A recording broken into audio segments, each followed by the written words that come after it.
braver than before. It's given me that confidence to stand up and say, actually, no, that's not okay, and dealing with things differently.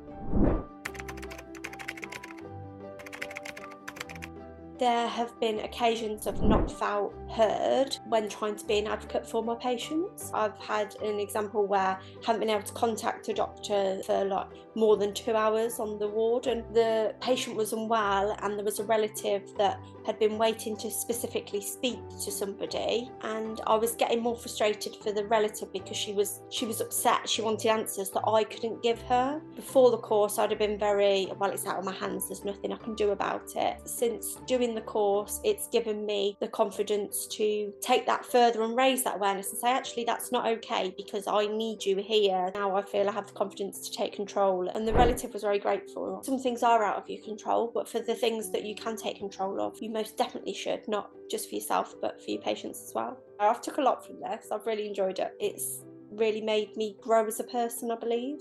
Be brave.